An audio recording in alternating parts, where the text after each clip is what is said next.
Bismillahirrahmanirrahim. Assalamualaikum warahmatullahi wabarakatuh.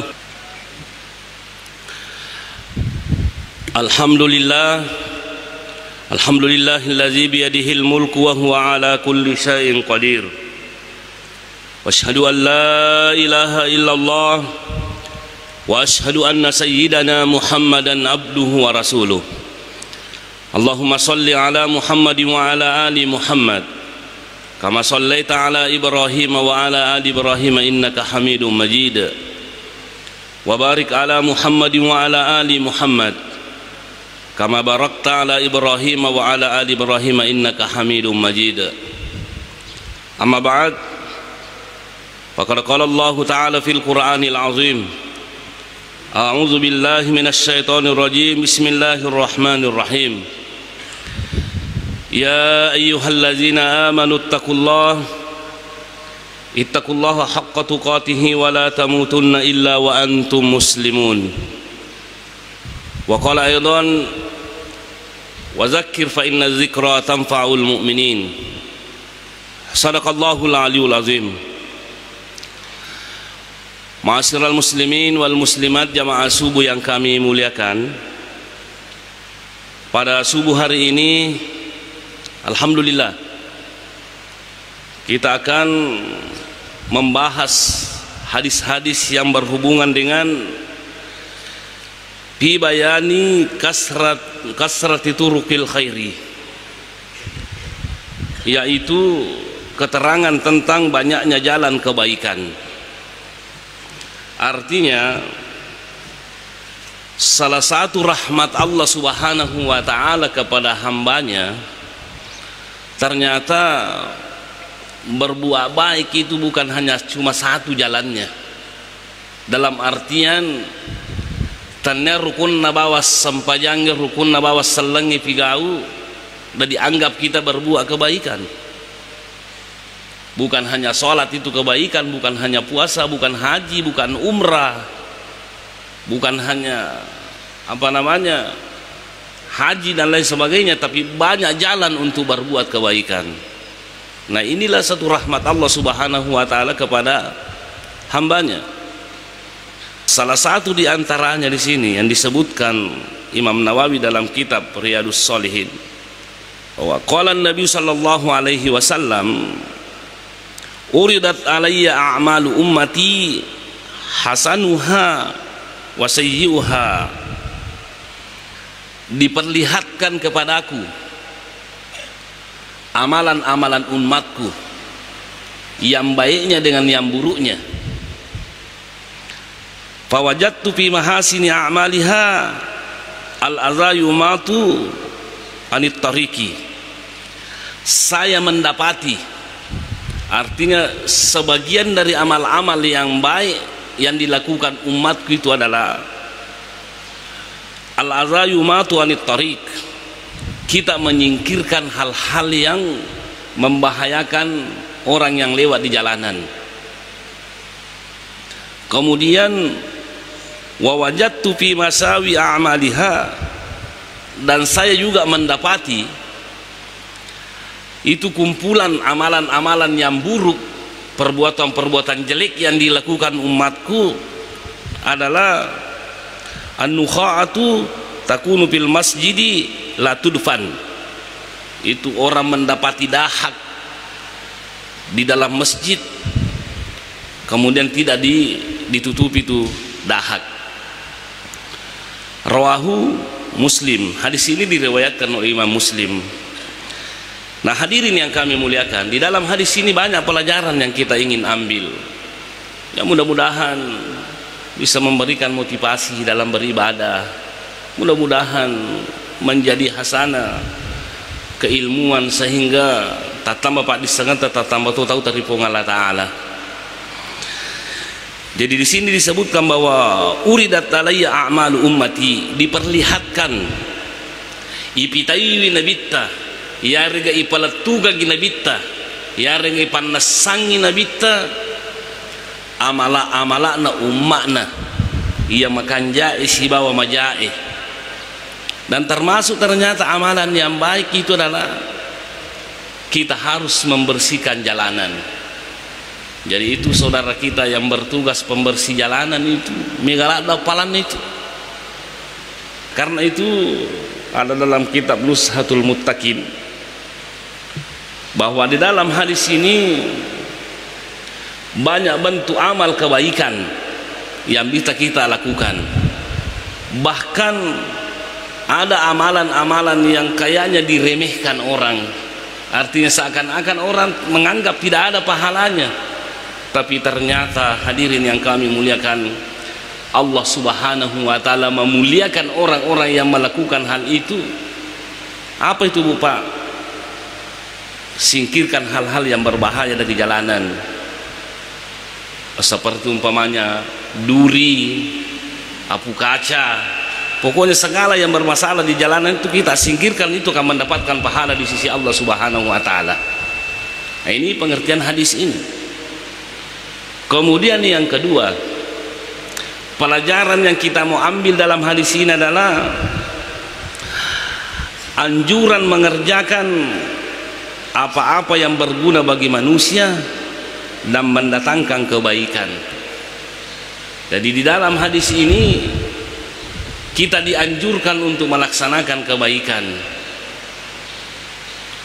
Kemudian yang ketiga, di dalam hadis ini juga termasuk menjauhi segala yang membahayakan manusia. Jadi itu terutama masalah jalanan, tolong kita perhatikan. Segala sesuatu yang mengganggu manusia, merintangi perjalanan manusia, orang yang berjalan kaki, orang yang berkendaraan, kalau kita singkirkan itu, maka insya Allah Allah akan memberikan pahala kepada kita. Kemudian makanya itu ada ulama yang berpendapat bahwa ternyata dosa besar itu mengkorupsi uang jalanan.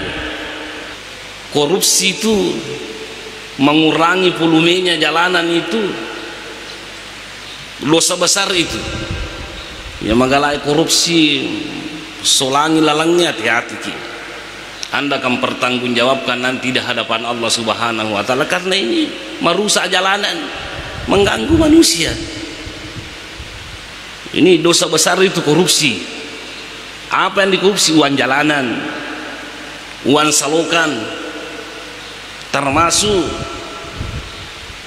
uang sungai, uang jembatan, akan dipertanggungjawabkan di hadapan Allah Subhanahu wa ta'ala. Saya tidak menuduh siapa-siapa, karena kita tidak tahu nih. Kita cuma berbicara persoalan masalah agama. Seseorang yang diberikan amanah untuk memperbaiki jalanan, kemudian dia memperbaiki sesuai dengan dana peruntukannya, maka insya Allah orang itu akan mendapatkan pahala jariah. Tapi kapan dia mengkorupsi uang jalanan, uang salokan, uang jembatan, maka silada komatu lempa suri mundina pun Allah Ta'ala. Saya tidak mau menuduh siapa-siapa yang korupsi. Kita akan berbicara masalah agama. Apa engkau tuh tak panala alina? Jangan. Ini kita berbicara masalah agama. Al jaza'u min jinsil amal. Balasan itu sesuai dengan perbuatan kita. PDM atau tasusai, PDM kalau dosana. Bukan itu kalau uang korupsi jalanan dikorupsi, karena itu mah susah. Saya teringat dulu di Jalan Rapang itu sana, saya menderita sekali kalau mau pergi ceramah. Itu di Jalan Rapang di Tiruang itu toh. La haula wala quwwata illa billah, berapa tahun kita menderita. Saya mohon maaf, saya tidak menuduh korupsi ya. Cuma saya berbicara masalah jalanan. Seandainya ada korupsi di situ, orang yang korupsi itu akan mempertanggungjawabkan di hadapan Allah. Hati-hati ki Bu Pak. Tersengamnya karena masuk pajak kita limenre ki umrah atau 5 puasa kita maki surga, tidak. Sabarani mengatakan Anda harus mempertanggungjawabkan di hadapan Allah. Kullu lahmin nabata min haramin fannaru aula bihi. Setiap daging yang tumbuh dari makanan yang haram, tidak ada pembersihnya kecuali api neraka. Berbicara masalah korupsi Bapak anak-anak ini, saya pimpinan pesantren, ada orang yang menyumbang, itu juga bahaya. Tidak semua, bukan cuma pemborong pimpinan pesantren juga bisa masuk neraka kalau dia korupsi. Hati-hati Ibu Padi, saya mohon maaf ini. Lalangnya makokwai, saya tidak tahu kenapa cepat sekali rusak. Aja minna solongangi, kenapa cepat sekali rusak? Seminnya, campurannya, kenapa tidak bagus? Padahal tertulis di situ anggarannya 100 juta, anggarannya 200 juta, tapi kayaknya tidak sama dengan anggaran dengan apa namanya. Hati-hati Ki. Kita bisa kong kali kong sama pemborong dengan apa namanya BPK dengan KPK boleh saja, tapi ingat tidak ada kong kali kong di hadapan Allah Subhanahu wa taala. Tanya ini bawa nguparingar langit, termasuk diri saya ingatkan ini. Pada kiatan nafung Allah taala. Inilah kita pelajari hadis. Mudah-mudahan tak tambah ipat disangat tak tambah tahu dari pung Allah taala selama kimato suri mudina pung Allah taala. Wa inna yauman inda rabbika ka alfi sanatin mimma ta'udun. Dunia yang kita tempati ini Bapak dibandingkan dengan akhirat, satu hari di akhirat seperti kalau 1000 tahun di dunia. Jadi kok 70 tahun umur tabu Bapak napa ki mati. Kalau dibandingkan di akhirat sama halnya kalau 1,5 jam kita hidup di akhirat. Inilah yang perlu kita pikirkan Bapak nih. Jadi sekali lagi dosa besar itu mengkorupsi uang proyek jalanan, ini pak kuling-kuling, uang jembatan, uang selokan, got. Nah korupsi mana tahu ya? Tidak semua, banyak dia yang bagus jalanan toh, tapi bagus banyak juga yang tidak bagus. Pernah saya lihat Bapak, saya singgah di satu tempat, angka solongan angka abu tahu Mandariki masyarakat kada japa ke carana pemerintah membangun manu ni macam nekingin nama rutung maka nak amagin ang kamakor masyarakat bilang campuran satu-satu kakak makanya situ kecampuran satu-satu maka danu nasang stasiun telah campuran satu-satu si dia to tarik kasih sisa seming kau ya rupanya saya campuran satu-satu tapi itu si pakai ingat kita saling mengingatkan mudah-mudahan apa nama siki pun Allah taala bari wadingi salama dino salama ki akhirat. Kemudian yang selanjutnya yang jelasnya hadis ini berbicara masalah jalanan dengan masjid.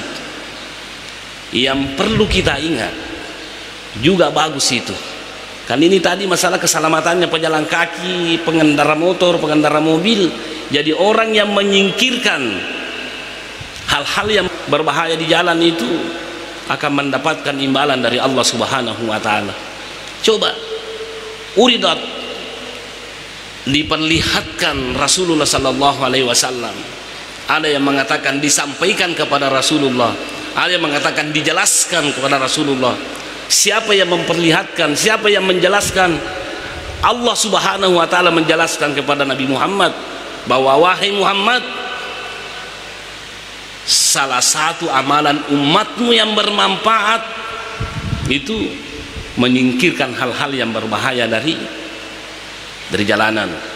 Termasuk kita perlu perhitungkan sekarang ini tempat parkirannya mobil lorong kecil menggalada otona nah halangi semua pejalan kaki, itu bisa menjadi dosa itu. Makanya di Jakarta itu kan tidak boleh sembarang. Kemeluki melioto garasi mobil kita perbaiki supaya jangan menghalangi orang. Termasuk itu polisi tidur bisa membahayakan orang. Tapi saya tidak mau menyalahkan siapa-siapa. Apa megatonya itu mamali-mali motor. Jadi terpaksa nanti mau polisi tidur yolona. Tapi Ada juga wah terlalu berlebihan, tandana polisi tidur penghalang jalanan. Apa matan reladai. Nah, inilah hadirin yang kami muliakan. Jadi, saya mohon maaf, ini berbicara masalah jalanan. Hadirin yang kami muliakan, termasuk amalan yang terbaik itu termasuk Pak mewakafkan tanah untuk menjadi jalanan.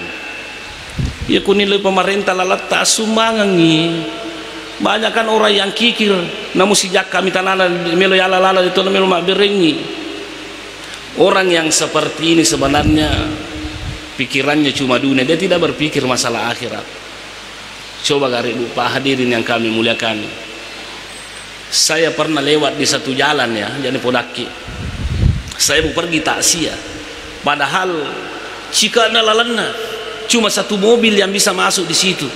Padahal kiri kanan, samping kiri, samping kanan luas tanahnya orang. Tapi kenapa dia tidak mau menyumbangkan sebagian? Wallahu a'lam. Seandainya dia sumbangkan Pak, itulah yang menjadi amal jariah buat orang yang menyumbang itu.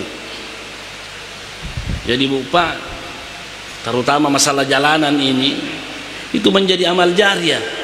Bukan hanya tanah diwakafkan menjadi masjid ada pahalanya, tapi tanah yang diwakafkan untuk menjadi jalanan, apalagi kalau ada diganti ruginya atau ganti untungnya. Kenapa kita tidak mau kasih? Nomor rosid di Komalongi lalangnya ini nanya mengi. Kita mengatakan itu gagaya otoku.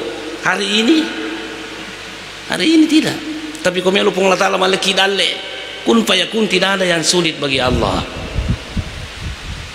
Ini si degaga otota, anak taputan kau tuh masih sani.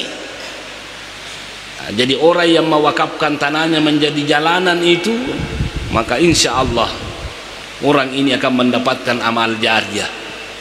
Artinya mati ki baja sangadie, selama ada orang yang lewat di tanah itu, maka kita akan selalu mendapatkan kiriman pahala. Tapi tanah yang halal, tanah sengketa ya tidak bisa juga.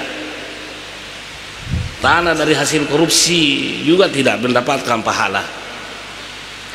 Nah, ini Bu Pandi masalah jalanan.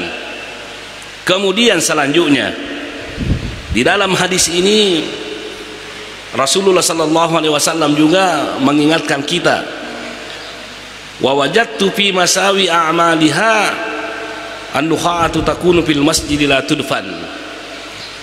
Masjid juga itu Pak termasuk ladang pahala bagi orang-orang yang pintar. Dulu itu masjid kan belum ada tehelnya, makanya itu orang dulu ya sembarang menerima micu magalak gani napasuni bolona napa nanubangku masih gie. Makanya inilah mungkin ini hadis penyebabnya seperti itu. Jadi masjid kita Bu Pak boleh itu kita perbaiki. Makanya Rasulullah sallallahu alaihi wasallam mengatakan, man akhraja azam minal masjidi banallahu lahu baitan fil jannah. Barang siapa yang mengeluarkan hal-hal yang mengganggu orang dari masjid, maka itu akan dibuatkan istana nanti di akhirat. Runtuh kita cica, runtuh ki temanu-manu, runtuh ki sampah dan lain sebagainya. Kalau kita keluarkan dari masjid itu, maka kita akan mendapatkan pahala. Kenapa Bu Pak?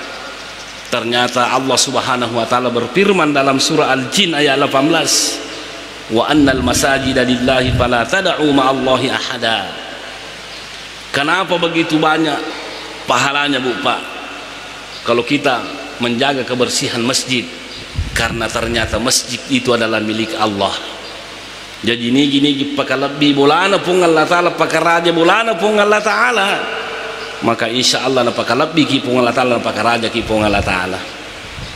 Jadi orang yang membersihkan masjid ini marbot dan namanya itu marbot itu papapaci masjid tanah jama-jama matuna itu justru pekerjaan yang sangat mulia di hadapan Allah Subhanahu wa Ta'ala. Kui gaji ki tidak jadi masalah. Jadi jangan cuma mengandalkan Bu Pak marbot di papapaci masjid. Kita juga setidak-tidaknya kita tidak mengotori masjid. Kemudian selanjutnya yang perlu kita perhatikan, Yang jelasnya jangan kita berbuat yang tidak baik dalam masjid, terutama masalah WC-nya masjid itu. Bu Pak, saya sangat prihatin. Saya lihat tadi malam postingannya ada Satpol PP kalau tidak salah membersihkan masjid itu, bagus. Yang jadi masalah Bu Pak, umat Islam sekarang ini WC tak Bu Pak, WC-nya masjid itu di mana-mana kotor semua. Bukan marbotnya yang kotor, umat Islam banyak yang kotor. Dia tidak merasa memiliki, dia tidak menganggap bahwa masjid ini milik Allah Subhanahu wa taala.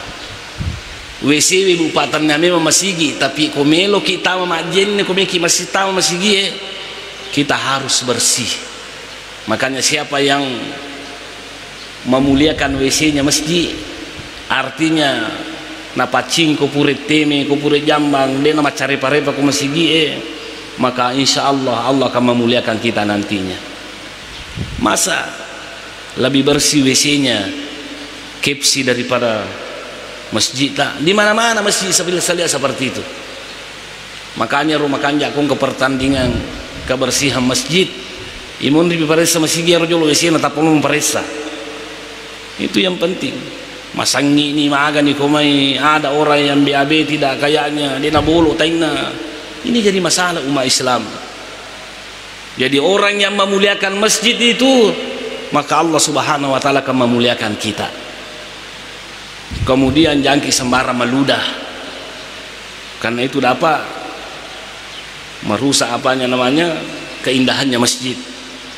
Berdahak, mengeluarkan ingus, pokoknya segala bentuk yang mengotori masjid itu adalah dosa. Dan segala bentuk untuk memuliakan masjid, membersihkan masjid, menjaga indahnya masjid, maka itu akan mendapatkan pahala yang besar di sisi Allah Subhanahu wa taala. Kemudian bukan masalah kotoran saja yang perlu kita bersihkan dalam masjid. Bukan hanya keindahan masjid yang perlu kita jaga, tapi keindahan persatuan jamaah yang sangat perlu kita jaga. Kita harus saling menghargai di masjid, kita harus saling menghormati di masjid. Sekarang ini masjid itu hampir menjadi arena tinju. Kenapa? Karena kalau ada tosi salah-salah lalu masjid. Saya tidak tahu gara-gara persoalan apa yang menyebabkan kita yang namanya tosi salah-salah lalu masjid. Orang-orang yang bikin kekacauan di masjid itu dosa besar juga. Kenapa kesiasan Kolumpuna Korea Utara, Korea Selatan, apa ini? Kenapa ada Korea Selatan, Korea Utara? Mari kita Pak, mari kita bangun sinergi kita saling menghargai di masjid. Artinya perbanyaklah musyawarah. Saya lihat itu nama sige mesin lima pengawasi tahu. Kenapa terlalu banyak persoalan? Ini masjid bolana pun Allah Ta'ala. Jadi sebaiknya kalau ada yang kita mau lakukan, kita musyawarah. Hasil musyawarah itulah yang kita lakukan. Makanya orang yang suka mengkritik apa-apa di masjid itu bicara kalau orang musyawarah. Ya betul namanya cerita kok masuk oleh masjid. Anda ini siapa? Bisa-bisa Anda jadi provokator seperti itu. Kalau ada musyawarah, mari kita bermusyawarah yang baik, saling menghargai, saling menghormati. Itu si pakalab, itu si pakainga, itu si pakaraja. Apa tujuannya bolana pun Allah Ta'ala melalui pakanjaki. Si salah di kata pembangunannya, si bawa imangi, si salah di KTE, si bawa dojai, si salah nih marbot tidak. Ada apa ini? Apa yang kita mau lakukan? Ini bolana pun Allah Ta'ala. Itu sahabat Nabi dulu, sahabatnya Rasulullah, kalau salah Abu Umamah namanya. Dia itu masuk ke dalam masjid untuk menenangkan diri, karena masjid itu memang tempat untuk menenangkan diri. Ada dalam kitab Irsyadul Ibad itu tentang masalah zikir pagi dan sore. Kalau salah Abu Umamah itu ya. Itu Abu Umamah iruntu ko Nabi Muhammad sallallahu alaihi wasallam. Ini bukan waktu sholat.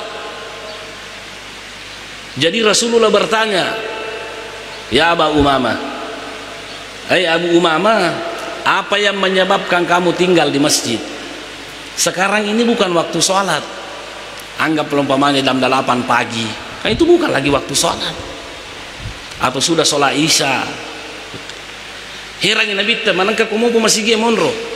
Maka ada Abu Umamah, humumun waduyunun lasimatni ya Rasulullah. Sinangi monro ka masih makwai. Saya masuk mengasingkan diri di masjid seperti ini karena hatiku ini selalu gelisah dan juga banyak utangku. Maka Nabi tamiku Pak Guru baca-baca bare lenyek saranyawamu makoto paro napalepa inramu pong Allah Ta'ala. Jadi iya, itulah doanya Allahumma inni a'udzubika minal hammi wal hazan sampai seterusnya. Nah, pelajaran apa yang kita ingin ambil Bapak dalam hadis ini, bahwa ternyata sahabatnya Rasulullah sallallahu alaihi wasallam dulu itu kalau dia menghadapi problem, menghadapi masalah sulit untuk dipecahkan, dia masuk ke dalam masjid. Kenapa? Dia meyakini bahwa mata maki masigi bolana pun Allah Ta'ala. Kita akan mendapatkan hidayah, kita akan mendapatkan petunjuk supaya wadingi problem yang kita hadapi itu bisa terlepaskan. Sekarang ini kong katomi ke masalahnya megen rendah, dia tidak masuk ke masjid, tapi lomi KPW minum kopi, lomi masalah ko Bali, tak tambah masalah apa aja masalah nanti kau ki. Nah, kenapa kita tidak masuk masjid? Apa itu Pak? Itu menunjukkan bahwa masjid perlu kita jaga. Coba nih gare, ko bermasalah masjid na tatama masjid, namun di maruta tu papinadita, maruta papinadita. Nah, karena itu hadirin yang kami muliakan, bukan jamaah masjid Agung Pinrang yang menyaksikan saya ini, tapi hampir mungkin seluruh dunia dapat melihat kita ini karena melalui secara langsung ya. Makanya saya menghimbau kepada kita semuanya, mari kita saling menghargai di masjid, mari kita saling menghormati di masjid. Mudah-mudahan apakah lebih ki Allah Ta'ala, apakah raja ki Allah Ta'ala. Nah, jadi kesimpulan dalam hadis ini, dua miagaga na pona bitta jalanan dengan masjid, mari kita jaga dari hal-hal yang membahayakan manusia. Kita ciptakan ketenangan, kita ciptakan kedamaian, kita menciptakan kebahagiaan supaya Allah Subhanahu wa Ta'ala merahmati kita semuanya. Nah, itu Bapak hadis yang pertama. Kemudian hadis yang kedua, saya melangkah-langkahi ini Bapak yang aktual untuk dibahas. Yang kedua hadirin yang kami muliakan, anna Rasulullah sallallahu alaihi wasallam qala, Rasulullah sallallahu alaihi wasallam berkata, idza tawadda'a al-'abdul muslimu awil mu'minu, apabila seorang hamba atau seorang yang beriman atau seorang muslim yang berwudu, faghasala wajhahu kharaja min wajhihi kullu khati'atin nazara ilaiha bi'ainihi ma'al ma'i au ma'a akhir qatratil ma'i. Nah, jadi di sini disebutkan Bapak bahwa apabila seorang hamba berwudu, orang muslim atau orang beriman berwudu, dia basuh wajahnya tapi sewi rupata, maka dosa yang dilihat matata itu akan berguguran bersamaan dengan air wudu yang menetes dari wajahnya. Berguguran kharaja maksudnya ini kinaya, artinya komajene kini bisa rupata nak dampangi dosa atau pengalatan dosa nama tata. Apa yang telah kita lihat, apalagi sekarang ini guys, mengalami dosa nama tai. Dulu itu kutumbon rubulai, dia namanya dosa pak, dia namanya gerita, maka kau bupa bahaya. Pede makalicu buta we, apa kau HPW pede bahaya itu. Ya kau anak tu limon rukamara emah HP, ada tamak kada amang ay, ada nasuan aku. Hati-hati ki. Jangan sampai masalah nanaita. Ini berbahaya. Jadi tapi pamasena pun Allah Ta'ala hadirin yang kami muliakan, kalau kita berwudu sekurang-kurangnya 5 kali dalam satu hari di sempajan 5 waktu tak, dosa yang dilihat matata itu maka diampuni oleh Allah Subhanahu wa Ta'ala. Pamasena pun Allah Ta'ala Kemudian selanjutnya fa iza ghasala yadayhi narekuna bisaywi limanna kharaja min yadayhi kullu khati'atin kana batasatha yadahu ma'al ma'i o ma'akhir qatratil ma'i. Jadi kota bisesi di mata kita cuci tangan tak itu, dosa yang pernah dilakukan oleh tangan tak itu diampuni oleh Allah Subhanahu wa taala. Ibisesi uluta kita sapu usap kepala tak pakai air, nak dampang si pengalatala dosa na utata uluta. Kita cuci kaki, nak dampang si dosa na je tak kena pulih joka. Inilah bentuk kasih sayang Allah Subhanahu wa taala. Makanya ada beberapa pelajaran yang kita ingin ambil dalam hadis ini. Yang pertama, dalam kitab Nushatul Muttaqin, yang pertama itu berupa keutamaannya wudu, bahwa ternyata kutumajin itu makalah dia galak birena. Apa keutamaannya? Si dilalang ipigau bariwat dingin dampang dosa ataupun Allah Ta'ala. Kemudian yang kedua yang perlu kita ingat, iya kumak jenne ki pale ne bisse limata bisse rupata ya dampang dosa itu dosa kecil yang diampuni. Ya roden korupsi lalangi dena ya dampang kena sama jenne. Menyama satu kali korupsi mencampur mana di empat rasa mula lalangi majen di bang campur si dosamu tidak. Makanya itu ada dosa kecil, ada dosa besar. Dosa kecil yang diampuni kalau kita berwudu. Dosa besar itu diampuni oleh Allah Subhanahu wa taala harus melalui dengan taubat. Makanya para ulama kita mengatakan kalau kita jalan kaki ke masjid nak dampeng dosa ataupun Allah taala, ma puasa kina dampeng dosa ataupun majene kina dampeng dosa ataupun itu dosa kecil yang diampuni, Pak. Itu tadi uang korupsi jalanan tidak diampuni kecuali kau kembalikan di negara. Bahaya memang. Bahaya memang. Saya mohon Pak Haji, saya mohon maaf ini toh. Artinya bukan siapa-siapa kita singgung, tapi kata si pakai enggak toh. Kita saling mengingatkan mereka salama kie. Tak kira Ustaz Abdullah apa sakato bukan masakan itu si pakai enggak nama saya senaya. Di mana lagi waktunya kita saling mengingatkan? Atau wadi jaji dia tapahangi ya guru hadis Nabi tabarita kami pak disengeta.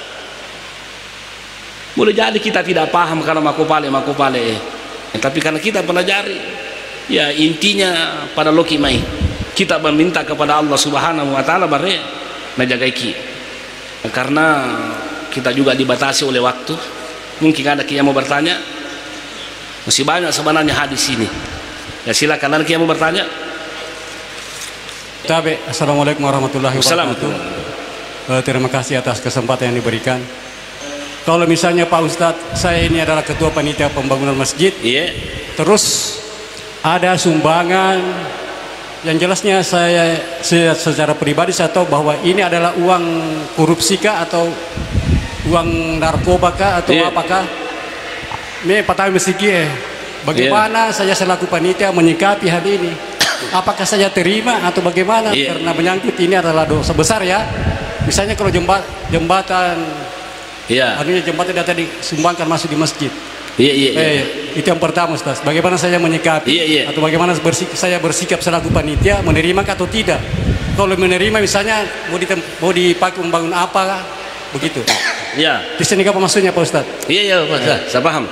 Kemudian yang kedua Pak Ustaz, saya ini berkecimpung di dunia perkaplingan. Kapling. Tanah kapling. Terus ada jalanan. Saya bikin jalanan. Terus biasanya orang di sekitar situ makadai aja natal di tanahku Pak Haji. Tetapi ubadiki masumbang mereka untuk jalanan toh? Begitu. Apakah misalnya ini karena saya sudah terima anunya saya tidak ada pahala saya? Oh oke. Oke. Oh iya. Pak, Oke. Jolo. Seumpamanya saya jawab dulu Pak Haji. Yang pertama, seumpamanya kita sebagai ketua pembangunan, kita tahu bahwa ada orang korupsi yang menyumbang di masjid, ada orang pengedar narkoba menyumbang di masjid. Apa kita terima atau tidak? Kalau bisa jangan diterima. Kalau kita tahu pasti 100% uang narkoba, uang hasil korupsi disumbangkan, jangan diterima. Kenapa? Kenapa Bu Pak? Saya teringat pesannya Profesor Muhammad Bakri Ismail dalam bukunya Al-Fiqhul Wadi Minal Kitabi Was Sunnah Alal Mazahibil Arba'ah, bahwa tak usahakan mas sumbang ke masih gie duit halal tak pakai mas sumbang. Kenapa bulana pun Allah Ta'ala meloi bangun? Kenapa kita mau kotori dengan uang-uang yang haram? Itu Bu Pak, baju yang kita pakai ini, kalau tidak salah Imam Ahmad berkata itu ya, hasil korupsi yang kita pakai dek natarime sumpah jatah pun Allah Ta'ala pekon ko masigi. Dan inilah yang menjadi persoalan umat Islam, selalu dia mau cuci tangan, maka ada hasil korupsi, hasil sabu-sabu disumbangkan ke masjid, wadijai nak dampangi pun Allah Ta'ala, tidak bisa. Itu adalah sapu kotor. Apa artinya yang dinamakan sapu kotor? Mas sumbang ke masjid di carepa, dia nak dampangi pun Allah Ta'ala. Innallaha thayyibun la yaqbalu illa thayyiba. Saya kasih contoh Pak Haji. Saya pernah ceramah di satu tempat aja nih polaki kada kenlon rona. Saya ditanya itu panitia, bukan mesti setempati. Maka dia rupanya mundang sekaligus dia protokol. Ustaz, ya koma ceramah kimatu aja lalu tersinggung sabu-sabu ya kue. Maka maksudnya, maka apa ini apa memang cerita upah kececei. Maka aja lalu Ustaz, jangan singgung persoalan masalah sabu-sabu di sini. Maka kamagai anaknya itu matewi pengedar narkoba. Maka bayagan apa lebih pigau. Na pudang air protokol tapi angka kanjana nasangi. Maka kaga kanjana nasangi pengedar narkoba he. Kabaru-baru ramalang watero. Sinin na imang kontra inasang kue. Karena pesantren itu banyak yang dipakai kalau bulan Ramadan. Tuh mengimang. Seluruh imam kontra yang ada di kampung ini alena wajah mana imam kontra upakan cicina kada kape kun pale amatu ampuloku sabu-sabu tuh inilah yang menjadi persoalan Bapak sekarang ini. Apa sih garu-garu tahu mereka menganggap kalau kita sudah menyumbang, kita memberi begini, amal kebaikan sudah diampuni. Tidak. Jadi harus kita juga selektif ini. Wa annal masajid lillahi bulana pun Allah Ta'ala meloi bangun uang halal tak yang kita bangun. Tapi saya teringat juga waktunya penjara di sana kumopir lutan ala pangalasin ranto, ada orang yang sekenal melo masumbang ku pesantrenku pengedar narkoba dari Malaysia.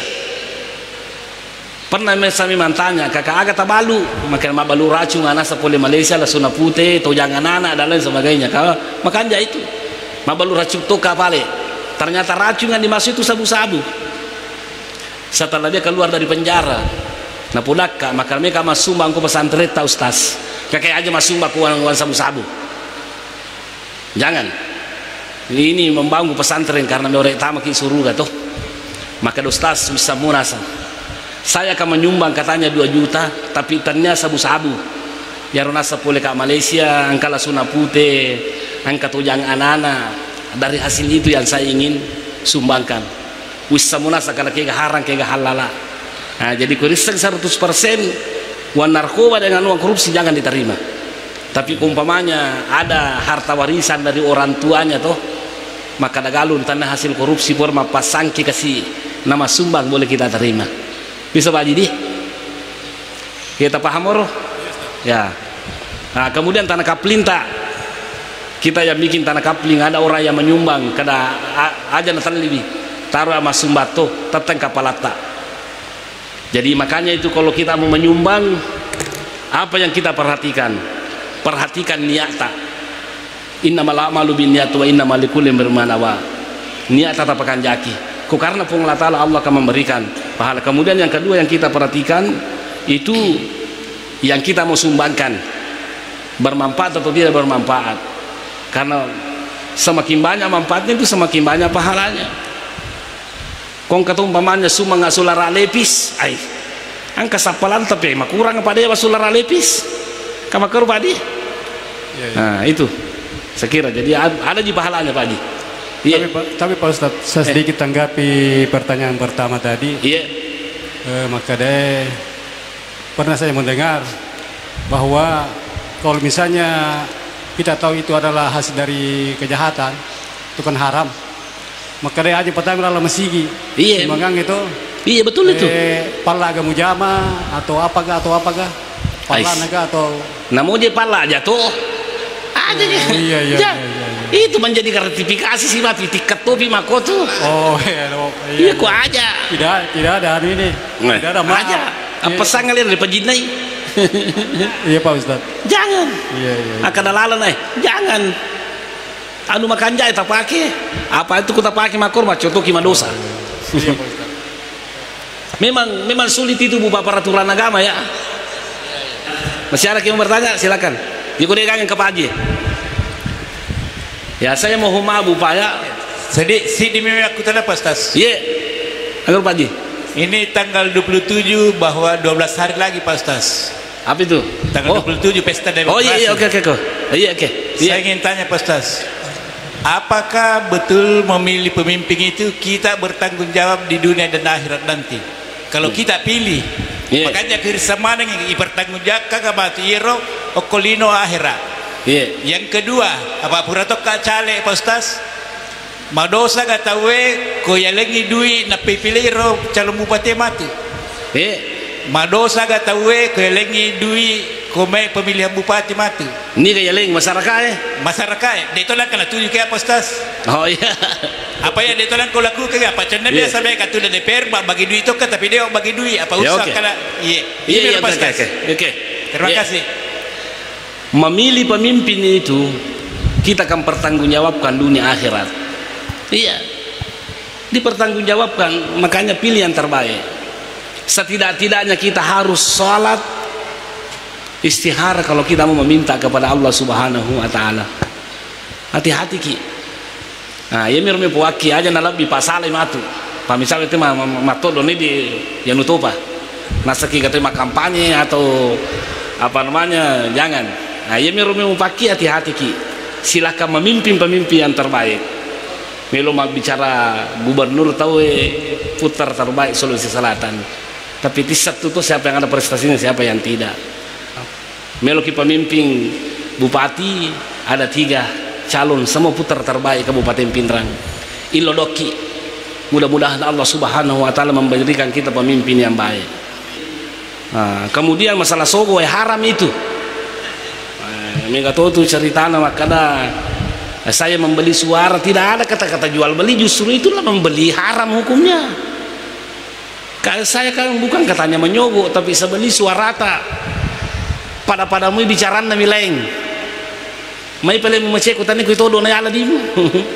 Jangan kidi. Nah, saya mohon maaf ini. Jadi itu kimakutan tadi.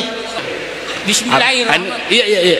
Ya, okay. Bismillahirrahmanirrahim. Assalamualaikum warahmatullahi wabarakatuh. Karena waktu ini bangunan-bangunan yang sudah rusak, artinya membersihkan itu masjid dapat pahala. Tapi kalau membersihkan jalan dan saluran yang sudah rusak dan ada bongkaran itu dikasih masuk di dalam pekarangan atau dipermanfaatkan di rumah, apakah tidak menjadi masalah itu kalau bongkaran bangunan tersebut dibawa ke bongkaran? Iya, misalnya bongkaran apa tuh? Pecahan batu atau batu-batu gunung yang sudah terpasang dan rusak. Anunya masjid? Oh, jalanan? Di saluran atau jalan misalnya yang sudah rusak. Bongkarannya itu apakah bisa dikasih masuk di dalam rumah atau bagaimana? Sekian dan terima kasih. Iya. Kalau ada bongkarannya apa namanya? Jalanan rusak, wadi pertama kubulata. Yang penting sepengetahuan pemerintah. Apa ada tulisan pemerintah kakek kabian? Pemerintah juga tidak tahu di mana dia simpan. Umpamanya aspal di puri pakajaki, tilawi aja talabawangi. Nah, ya makan pemerintah taruh nih kutu daripada di sakarken rumonro. Ya biang, saya kira tidak jadi masalah. Tapi urban sanero, semina, batu karikilna, kesina, belum mau pindah pakai ini di lomalai, maka ini kami di pemerintah milik bersama. Itu dosa besar itu, dosa besar. Kan banyak yang begitu di nanggala ini karikilna, nanggala ini kesina, nakuciki semina dengan arti yang ini kami di pemerintah milik bersama. Itu dosa besar. karena iya mana Rasulullah lalangnya nah kalau bongkarannya harus ada seizin dari pemerintah nih makanya ala nih saya kira tidak jadi masalah. Yang saya tahu itu biasa nak kasih uang ke supir trek itu yang habis bongkaran aspal itu, nah jual kembali ke jadi orang beli. Ayo wallahu alam, saya tidak tahu itu. Saya tidak pernah lihat. Yang jelasnya harus seizin dengan pemerintah. Kalau perlu seizin KPK. Iya daripada lebih remuk kulino bertanggung jawab kipaji daripada sore mulino matu pengaratali pajinaiki. Nah, hadirin yang kami muliakan, kesimpulannya dalam pengajian kita ini, peraturan agama memang itu agak tegas. Kenapa? Karena agama belum minta kisalama lino salama akhirat. Agama itu indah, toh agama itu baik, menginginkan unrukan jana agama kau belum kimapide sini galan. Nah, oleh karena itu mari kita sama-sama berdoa meminta kepada Allah Subhanahu wa taala. Mudah-mudahan hadis yang telah kita pelajari ini kita mendapatkan hidayah, kita bisa mendapatkan petunjuk sehingga kita bisa melaksanakannya. Amin. Bismillahirrahmanirrahim. Alhamdulillah wassalatu wassalamu ala Rasulillah. Rabbana zalamna anfusana wa illam taghfir lana wa tarhamna lanakunanna minal khasirin. Rabbana ighfir lana wa li ikhwanina alladhina sabaquna bil iman wa la taj'al fi qulubina ghillan lil ladzina amanu rabbana innaka ra'ufur rahim. Allahumma inna nas'aluka al-huda wa tuqa wal afafa wal ghina. Rabbana atina fid dunya hasanah wa fil akhirati hasanah wa qina azabannar. Subhana rabbika rabbil izzati amma yasifun wa salamun alal mursalin walhamdulillahi rabbil alamin. Al-Fatihah. Suratul ladzina. Walhamdulillahi rabbil alamin. Wassalamu alaikum warahmatullahi wabarakatuh.